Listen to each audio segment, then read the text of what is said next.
Good morning dear students and guardians.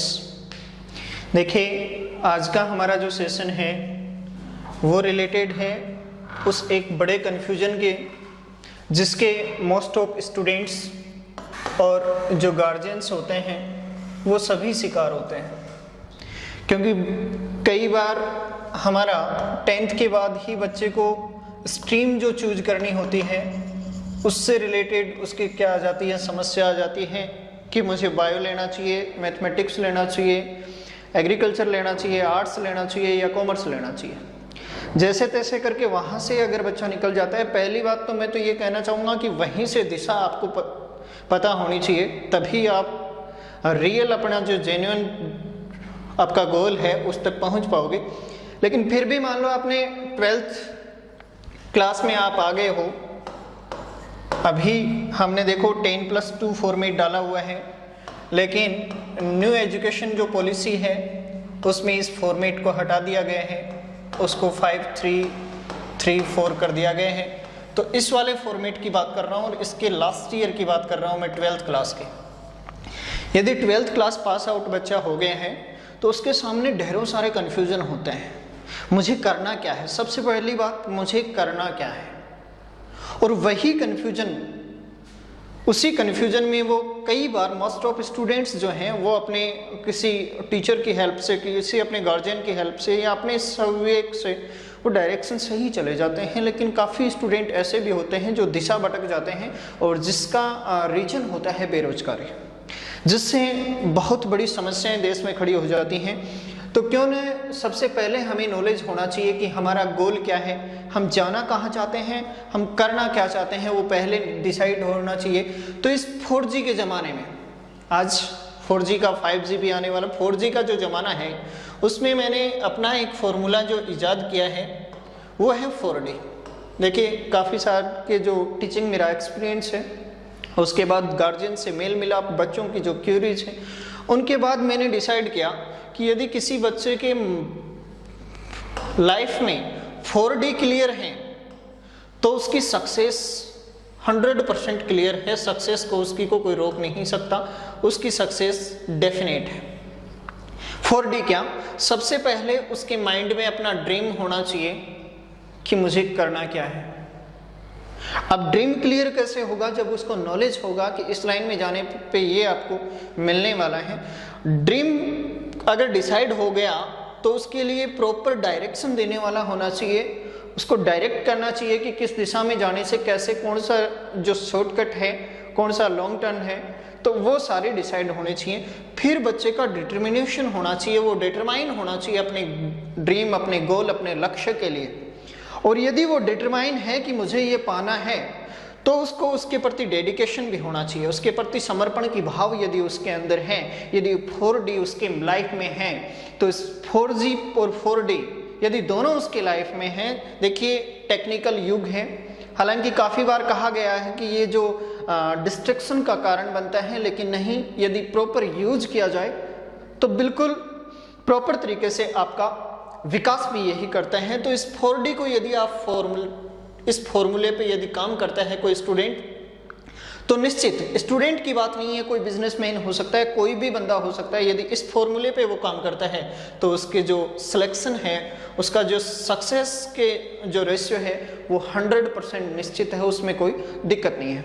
तो चलिए, आज हम देखने वाले हैं कि कौन से स्ट्रीम में आप 12th में, कॉमर्स में हो सकते हो, आर्ट्स में हो सकते हो, बायो में हो सकते हो, मैथमेटिक्स में हो सकते हो, तो उनके बाद हमें कौन कौन से कोर्सेज हैं, कौन सी हमें डायरेक्शंस हैं, कौन से हमारे ड्रीम बना सकते हैं जिनमें हम अपना कैरियर बना सकते हैं। तो सबसे पहले मैं बताऊंगा आर्ट्स स्टूडेंट्स के लिए।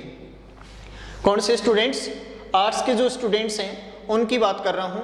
तो आर्ट्स स्टूडेंट्स के लिए ये डिग्री कोर्सेज हैं।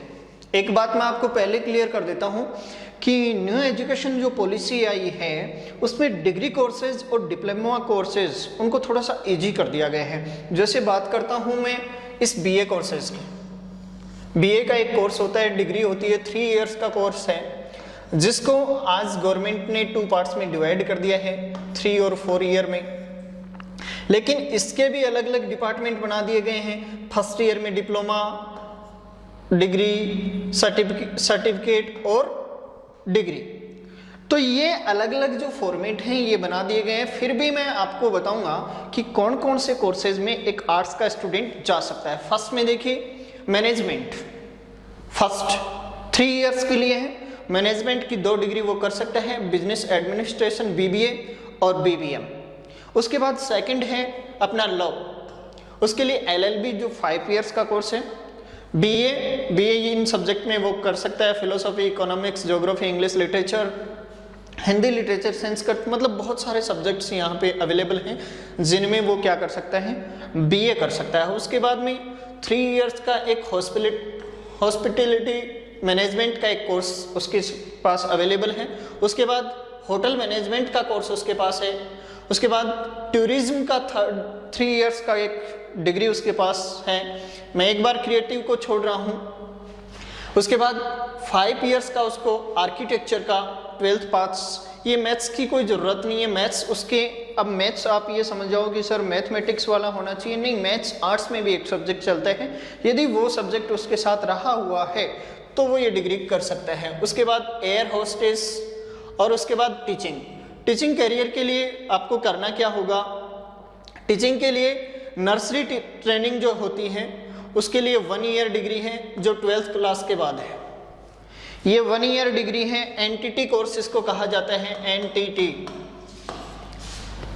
ओके, जो प्राइवेट ट्यूटर्स लोग होते हैं वो, और 12th में उसके 50% मार्क्स होने चाहिए, वो एनटीटी कोर्स कर सकता है। उसके बाद में टीटीसी का कोर्स आते हैं, जो मैं बीएसटीसी तो उसको नहीं कह सकता लेकिन इसके इक्विवेलेंट है। उसके बाद में बीएड, जिसको 3 फॉर्मेट में लास्ट मेरा जो वीडियो था उसमें बता चुका हूँ कि वीडियो जो बीएड है उसके 3 फॉर्मेट हैं, 3+1, 3+2, 4+1। ये फॉर्मेट आपके पास अवेलेबल हैं। 3+1 कौन सा है, इंटीग्रेटेड कोर्स है। 3+2 कौन सा है कि बीए आपने अलग से कर लिया, बीएड फिर कर रहे हो तो। 4+1 कौन सा आपका, आपने प्री स्नातक किया है, पैरा स्नातक किया है और उसके बाद में यदि आप कर रहे हो बीएड डिग्री, तो ये वाले। बात आते हैं क्रिएटिव कैरियर्स। देखिए ये एक ऐसा कैरियर है जिसमें कभी भी इंसान अनएम्प्लॉयमेंट की समस्या का शिकार नहीं हो सकता, क्योंकि ये क्रिएटिव जॉब्स है। कैसे, फाइन आर्ट में म्यूजिक, डांस वगैरह आप कर सकते हो। उसके बाद डिजाइनिंग कोर्सेज जो हैं वो नीचे दिए जाएं। जर्नलिज्म कर सकते हो, फिल्म मेकिंग कर सकते हो, एडवर्टाइजिंग कर सकते हो, एनिमेशन कर सकते हो, फोटोग्राफी आप कर सकते हो, और उसके बाद में मीडिया स्टडीज जो है वो आप कर सकते हो। फिर बात आती है डिजाइन में, तो डिजाइन में लेदर डिजाइन आपके लिए है, fashion design, textile design, interior design, accessory design और निटवियर डिजाइन। ये सारे कोर्सेज जो हैं 3 to 4 इयर्स ड्यूरेशन के होते हैं, जिसमें आप अपना करियर बना सकते हो। और उसके बाद क्योंकि ये सभी अनएम्प्लॉयमेंट के शिकार आप इनसे नहीं हो सकते, क्यों, क्योंकि ये आपकी मेहनत पे डिपेंड करते हैं और ये हमेशा कोई ना कोई जॉब आपको देते ही रहेंगे। तो ये कैरियर थे आर्ट्स से डिपेंडेड। फिर मैं बात करता हूँ कॉमर्स स्टूडेंट्स के लिए। कॉमर्स के जो भी स्टूडेंट्स होते हैं उनके लिए कौन कौन से कोर्सेज आपके पास अवेलेबल हैं, बात कर रहे हैं, की जा रही है कौन से की, कॉमर्स की। तो कॉमर्स के लिए सबसे पहले 3 ईयर का बीकॉम है, फिर वही 5 ईयर एलएलबी कोर्सेज हैं। मैनेजमेंट के लिए उसके बाद बीबीए और बीबीएम जो आर्ट्स वाले उनके पास था वो तो है ही। बीएमएस एक मैनेजमेंट स्टडीज का एक एडवांस एक कोर्स वो और कर सकते हैं। उसके बाद आर्किटेक्चर ये उनके पास भी था। BCA English plus math.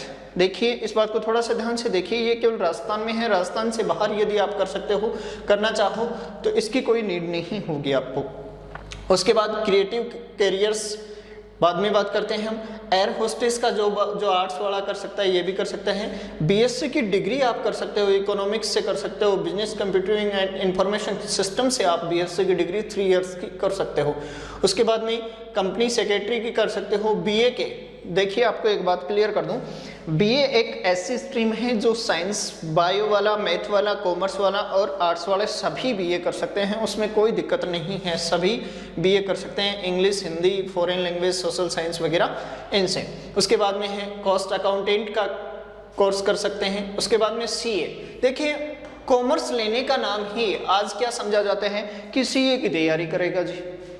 उन लोगों को पता नहीं होता, उन स्टूडेंट्स को पता नहीं होता कि बहुत सारे कोर्सेज कॉमर्स से रिलेटेड भी हैं, बहुत सारे कैरियर ऑप्शन हैं कॉमर्स में भी। ऐसा नहीं है कि उसको नेग्लेक्ट कर दिया जाए, केवल सीए मत कॉमर्स फॉर सीए ऐसा नहीं समझना चाहिए।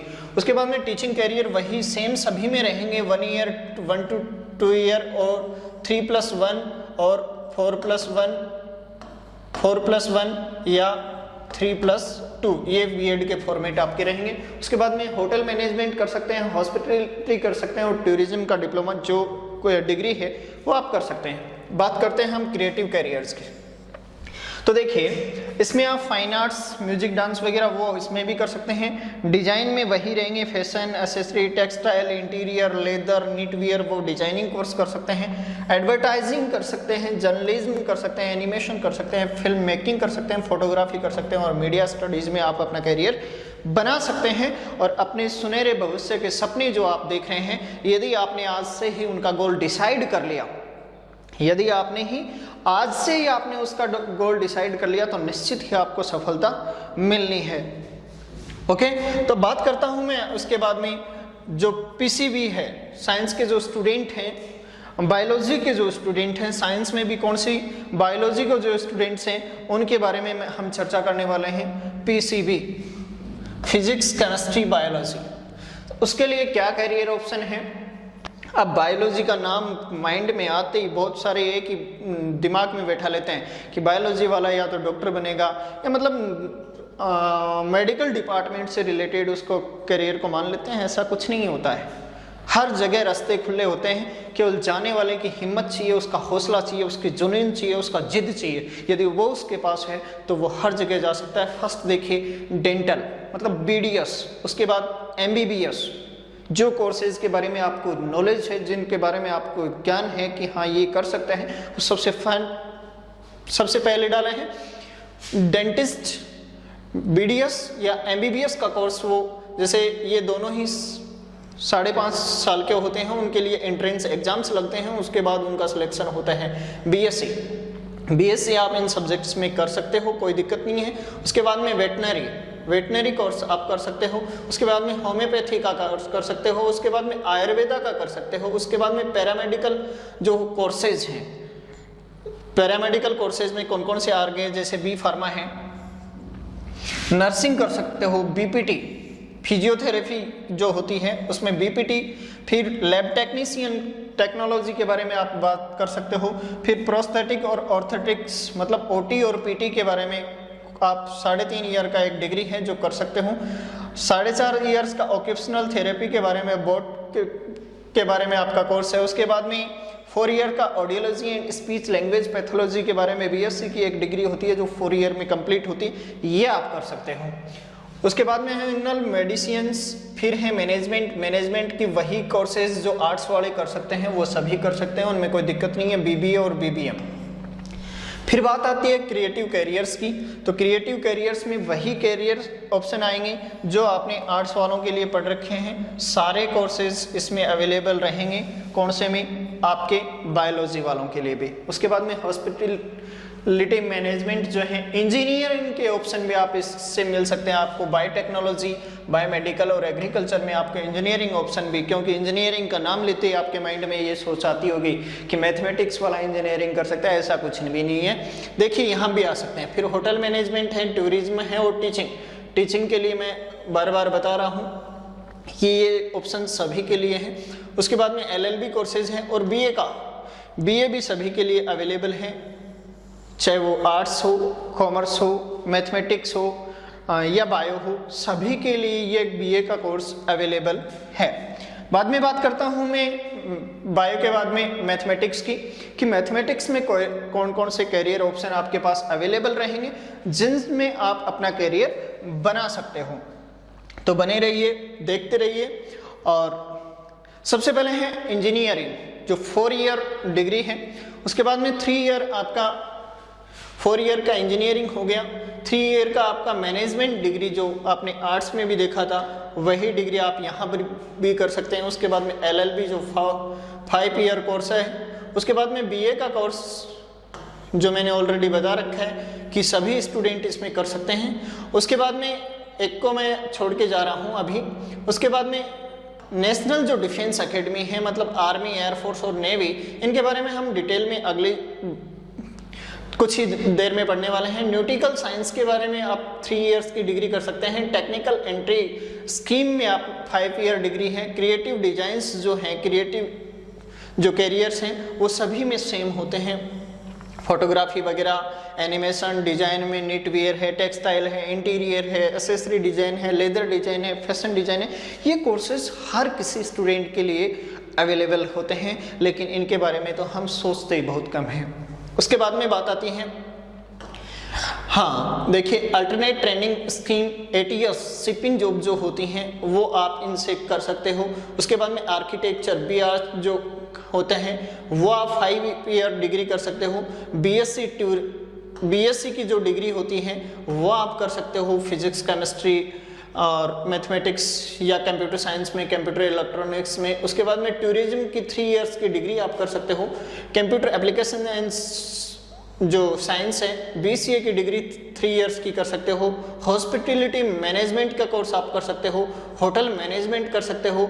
BCom आप कर सकते हो। कॉमर्स वाले नहीं, मैथमेटिक्स वाले भी BCom कर सकते हैं।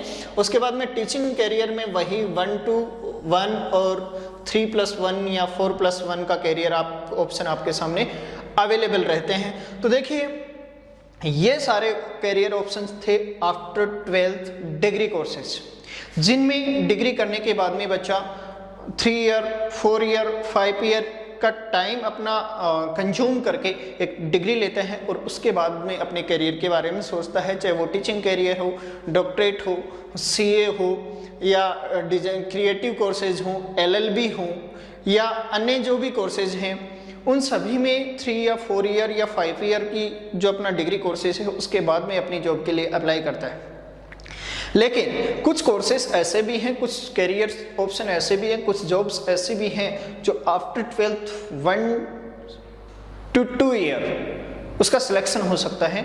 वो अपनी कैरियर जो है उसको आगे बढ़ा सकता है। ये कोर्सेज जो हैं वो वहाँ जॉब करते करते भी हो सकते हैं। देखिए, यदि आपका सिलेक्शन आफ्टर 12th किसी डिपार्टमेंट में हो जाता है, आप फर्दर स्टडी करना चाहते हो, आगे की पढ़ाई आप करना चाहते हो, आपको कोई मना करने वाला नहीं है। उसके लिए आपको बाकायदा एग्जाम्स के लिए जो छुट्टियां हैं वो मिल जाती हैं, पढ़ाई के लिए आपको टाइम मिल जाता है, कोई दिक्कत वहाँ पे नहीं होने वाली है। तो मैं कुछ ऐसे ही करियर ऑप्शन के बारे में आपको बताने वाला हूँ जो आफ्टर 12th आप कर सकते हैं। बात कर रहा हूँ मैं डिफेंस एकेडमी या डिफेंस के बारे में, डिफेंस सर्विसेज जो हैं उनके बारे में कि डिफेंस में कौन कौन से कैरियर ऑप्शन हैं। तो देखिए, सबसे पहला है NDA। तो NDA के लिए हमारी एज क्या चाहिए, क्वालिफिकेशन जो होती हैं वो क्या चाहिए, वो सब मैं आपको समझाने वाला हूँ। NDA के लिए आपकी एज 16.5 साल, 16 साल 6 महीने आपकी एज होनी चाहिए। कितनी? 16 साल होनी चाहिए और 6 माह होनी चाहिए आपकी। यदि ये एज है तो आप एलिजिबल हैं किसके लिए? NDA के लिए। करना क्या होता है? 10+2 PCM फॉर एयरफोर्स और नेवी। कौन कौन जा सकता है इसमें? एयरफोर्स और नेवी के लिए वो बच्चा जा सकता है जो 12th में PCM से था, प्लस 10+2 एनी स्ट्रीम वाला जा सकता है। किसके लिए? आर्मी के लिए। यदि आर्मी में ऑफिसर्स के लिए अप्लाई करना चाहो, आर्मी आपका ड्रीम है, आर्मी आपका गोल है, तो आप चाहे किसी भी स्ट्रीम से हैं, आप जो NDA है उसमें जा सकते हैं। उसका एक एंट्रेंस एग्जाम होता है, उसका इंटरव्यू होते हैं, उसके बाद आप उसमें सेलेक्ट होते हैं। उसके बाद सारी जिम्मेदारी NDA एकेडमी की होती है, आपका कुछ भी नहीं है उसमें। ओके, उसके बाद में एयरफोर्स के बात करता हूँ। एयरफोर्स के बारे में आपके पास 2 हैं, एक X ग्रुप और एक Y ग्रुप। दोनों के लिए एज सेम रहेगी 17 to 21 year, but X group जो है वो 10+2 PCM वाला स्टूडेंट जा सकते हैं, लेकिन उसमें एक शर्त है कि उसके इंग्लिश में 50 मार्क्स होने अनिवार्य हैं, कंपलसरी हैं। यदि 50 मार्क्स आपके नहीं हैं तो आप एयरफोर्स X ग्रुप में नहीं जा सकते। Y ग्रुप की बात करता हूँ। Y ग्रुप में 10+2 PCM की कोई ज़रूरत नहीं है। PCM प्लस एनी स्ट्रीम वाला जा सकता है। PCM प्लस एनी स्ट्रीम ये जो है वो सभी के लिए लागू होती है। 10+2 PCM वाला भी जा सकते हैं और कोई भी स्ट्रीम हो वो सभी वाई ग्रुप में आप जा सकते हैं। नेवी की बात करूं तो नेवी डिपार्टमेंट को हम 3 पार्ट्स में डिवाइड करते हैं। कौन कौन सा? AA, MR, NMR और SSR। तो AA में 17 से 21 आपकी एज रहेगी। 10+2 PCM से होना चाहिए with 60%।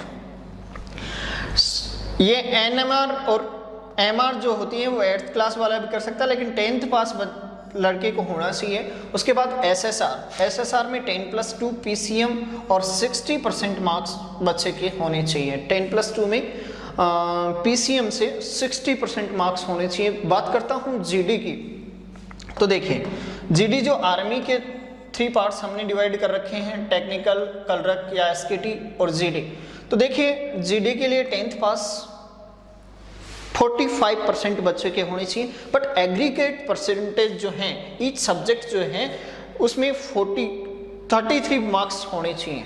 33 marks in each subject, मतलब हर किसी सब्जेक्ट में वो पास होना अनिवार्य है। उसके बाद बात करता हूँ टेक्निकल जो है उसमें 17.5 से लेकर के 23 साल की उम्र तक बच्चा देख सकता है। उसको 10+2 PCM होना चाहिए। इंग्लिश में 50 मार्क्स कंपलसरी हैं और एवरी सब्जेक्ट 40% मार्क्स कंपलसरी हैं। आगे की बात मैं बताता हूँ कलरक या SKT के लिए, जिसमें बच्चा 10+2 एनी स्ट्रीम होना चाहिए विथ 60%, बट ईच सब्जेक्ट वो 50% मार्क्स उसके होने चाहिए। प्रत्येक सब्जेक्ट में 50% मार्क्स होने चाहिए और 60% मार्क्स होने चाहिए एग्रीगेट। अब देखिए ध्यान दीजिए, आपका बच्चा मान लो 12th पास आउट है, अभी 12th पास आउट अभी हुआ है।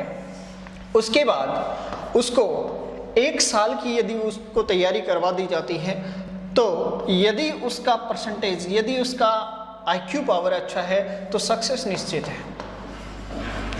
अब उसके लिए करना क्या होगा, कैसे आप, उसकी योग्यताएं क्या हैं, किस किस टाइम उसकी एग्जाम्स होती हैं, एग्जाम का क्या शेड्यूल होता है, वो सारी बातें आप जानने की जिज्ञासाएं हर किसी के मन में होती हैं, तो वो देख लीजिए। एयरफोर्स के बारे में बात करता हूँ सबसे पहले मैं।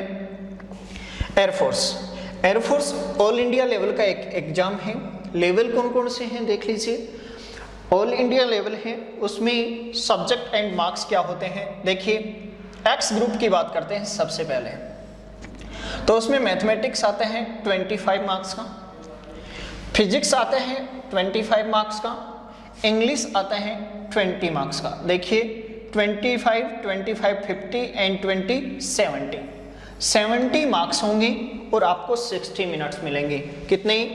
60 तो आपकी मिनट होंगी और 70 आपके क्या होंगे? मार्क्स होंगे। किसके लिए? एक्स ग्रुप के लिए। बात करता हूं मैं वाई ग्रुप की, तो वाई ग्रुप के लिए देख लीजिए। वाई ग्रुप के लिए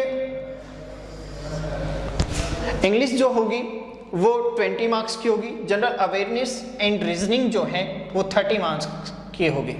कितने की? 30 मार्क्स की। कुल हो गए 50 और मिनट्स कितने मिलते हैं आपको? 45 मिनट्स हो गए और 50 आपके मार्क्स हो गए। बट एक स्टूडेंट बोथ भी कर सकता है, एक्स और वाई ग्रुप दोनों को भी एग्जाम साथ में दे सकता है, उसके लिए अलग से देख लीजिए। मैथमेटिक्स 25 मार्क्स का होगा, फिजिक्स होगा उसका 20 मार्क्स का, इंग्लिश उसका 20 मार्क्स का होगा, रागा जो होगा 30 मार्क्स का होगा। टोटल उसके 100 मार्क्स होंगे और उसको 85 मिनट्स होंगे। अब ध्यान दीजिए इस बात पे, कुछ आपके सामने होगा, देखो 100 मार्क्स और 85 मिनट्स। आपको ऐसा लग रहा है कि एक क्वेश्चन को सोल्व करने के लिए 1 मिनट से कम का टाइम है, और ये टाइम, हालांकि हर कोई स्टूडेंट जीनियस होता है, उसका IQ लेवल बहुत अच्छा होता है, लेकिन 12th तक जब बच्चा स्टडी कर रहा होता है तो उसको डिटेल्ड में निकालना सिखाया जाता है। बच्चे को क्वेश्चन जो है वो डिटेल में सीखना बताया जाता है।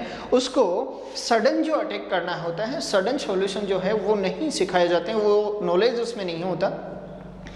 तो वो सारा नॉलेज इसमें जनरेट किया जाता है और उसी नॉलेज के बेस पे वो सिलेक्ट हो पाता है इस वाले में। देखिए उसके बाद में बात करता हूँ मैं नेवी की। नेवी का जो एग्जाम होते हैं वो ऑल इंडिया लेवल होते हैं, जिसमें फर्स्ट बात मैं कर रहा हूँ SSR और AA। AA में मैथमेटिक्स होता है 25 मार्क्स का, साइंस होता है 25 मार्क्स का, इंग्लिश होता है 25 मार्क्स का, और जीके एंड करंट अफेयर्स जो होते हैं वह 25 मार्क्स के, मतलब 100 मार्क्स हैं और 60 मिनट्स हैं। ठीक है। एमआर या एनएमआर की बात मैं अगर करूं तो देखिए इंग्लिश में जनरल नॉलेज जो होते हैं वो 50 मार्क्स के होते हैं टोटल, और 40 मिनट्स में करने होते हैं। बात वही यहाँ पे आती है कि टाइम आपके पास बिल्कुल कम है, टाइम को आपको ध्यान में रख करके सारा खेल खेलना है, तभी आप सक्सेस हो। तीसरी बात करता हूं मैं आर्मी की, जेडआरओ डिस्ट्रिक्ट लेवल की जो एग्जाम होती है उसके बारे में बात कर रहा हूँ। सबसे पहले हम बात करेंगे जीडी की, फिर बात करेंगे कलरक की, और उसके बाद में हम बात करेंगे टेक्निकल के। ठीक है। तो जीडी के बारे में जनरल नॉलेज उसका 30 मार्क्स होना चाहिए, जनरल साइंस उसकी 40 मार्क्स और मैथमेटिक्स उसकी 30 मार्क्स का होना चाहिए। उसके बाद में इंग्लिश उसके 100, मैथमेटिक्स 40 और कंप्यूटर साइंस 20 और जनरल नॉलेज जो है वो होनी चाहिए 40 marks. Technical 60 physics, 40 chemistry and 60 mathematics, और जीके होते हैं 40 मार्क्स का। ये सारा सिलेबस आपके डिसाइड करता है कि आप जेडआरओ में, आर्मी के में आप जा सकते हैं, लेकिन ये एग्जाम्स आपको फाइट करने होंगे। ये सारे एग्जाम्स यदि आप फाइट कर लेते हो तो आप इन डिपार्टमेंट में फिजिकल के बाद, मेडिकल क्लियर होने के बाद में, और यदि आपका जीडी इसमें और होता है, ग्रुप डिस्कशन जो होता है इस वाले में, वो यदि आप कर लेते हो, स्टेप यदि क्लियर कर लेते हो, तो फर्स्ट स्टेप क्लियर करने के लिए, फिर ये फर्स्ट स्टेप आपका, फर्स्ट स्टेप जो टेस्ट का स्टेप है उसको पास करने के लिए, उससे क्लियर करने के लिए आपके पास ये सारा सिलेबस है, ये सारे सब्जेक्ट्स हैं और उनके मार्क्स हैं, जिनसे आप इनसे पास आउट हो सकते हो। बात आती है आगे, देखिए यदि ये सारा सिस्टम आप करना चाह रहे हो तो देखिए आपको 2 चीज जरूर देखना चाहिए। सबसे पहले आपके पास सिलेबस, और उसके बाद में टाइम, उसके बाद में प्रैक्टिस। सबसे पहले आपके सामने अपना सिलेबस फिक्स होना चाहिए, उसके बाद में अच्छा सा आपके पास एक डायरेक्शन होना चाहिए, एक डायरेक्टर ऐसा होना चाहिए जो आपको अच्छे से डायरेक्ट करके ले जाए। उसके बाद में आपका टाइम कंज्यूम कैसे करवाना है, कहाँ पे करवाना है, कौन सा फिजिकल टाइम होगा, कौन सा आपका टेस्ट का टाइम होगा, कौन सा आपका अपने आप को फेस करने का टाइम होगा, वो सारी बात है। और उसके बाद में आपकी प्रैक्टिस कैसे करवाई जाए, आप प्रैक्टिस कितनी करते हैं। सबसे बड़ी बात यह है, देखिए प्रैक्टिस मैक्स है मैन परफेक्ट। जब तक आप प्रैक्टिस नहीं करते तब तक आपका जो कोई भी ड्रीम है उस तक पहुंचना लगभग नामुमकिन है। पहले भी मैंने आपको बता दिया कि 4D पे यदि आप काम नहीं कर रहे, इट मीन्स आपका जो सिलेक्शन है वो बाय चांस है। क्यों? क्योंकि 4D का मतलब होता है सबसे पहले आपके माइंड में ड्रीम होना चाहिए। देखिए मैं आपको यही कहना चाहता हूं कि यदि आपकी लाइफ में आपने गोल डिसाइड करना है, आपकी लाइफ में आपको क्लियरली लाइफ को फाइट करते हुए, लाइफ से फाइट करते हुए आपके गोल तक पहुंचना है, सक्सेस तक पहुंचना है, तो एक अच्छा सा मोटिवेटर आपके पास होना चाहिए, डायरेक्शन देने वाला एक अच्छा होना चाहिए, आपका ड्रीम क्लियर होना चाहिए, आप डिटरमाइन होने चाहिए और उसके प्रति डेडिकेट होने चाहिए। यदि ये 4D आपकी लाइफ में है प्लस इसका मोटिवेशन आपको प्रॉपर वे में प्रॉपर टाइम पे मिल रहा है, तो आपकी सक्सेस को रोकने वाला कोई नहीं है, आप श्योर सक्सेस होने वाले हो। इसमें आपको कोई कॉम्प्रोमाइज़ नहीं करना है, कोई दिक्कत नहीं है। लेकिन ये 5 ऑप्शंस जो हैं वो आपके पास हमेशा होने चाहिए। बात करता हूँ कि आप ये कहोगे कि सर आपने 4D कहा था, ये बीच में एक कहाँ से आ गया। देखिए कई बार हमें क्या होता है कि कई बार हम स्ट्रेस के शिकार हो जाते हैं, कई बार हमें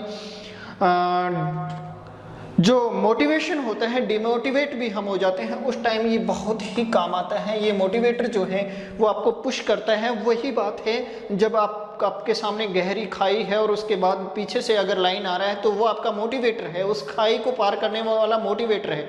और उसी टाइम उसी तरीके से आपकी लाइफ में कई बार गहरी खाई आ जाती हैं जो आपकी सक्सेस और अनसक्सेस के बीच में है। उस अनसक्सेस की खाई जो है उसको पार करने के लिए इस लाइन रूपी मोटिवेटर की आपको नीड होती है। तो मैं आपकी भविष्य की शुभकामनाओं के साथ यही कहना चाहूँगा कि हमेशा अपनी लाइफ जो है उसका गोल निश्चित कर करके अच्छे से एक डायरेक्टर, अपने एक अच्छी सी डायरेक्शन देने वाले के साथ रहिए और अपनी डिटर्मिनेशन और डेडिकेशन के साथ उस काम पे काम करते जाइए, फिर आपकी ड्रीम कोई दूर नहीं है। Thank you.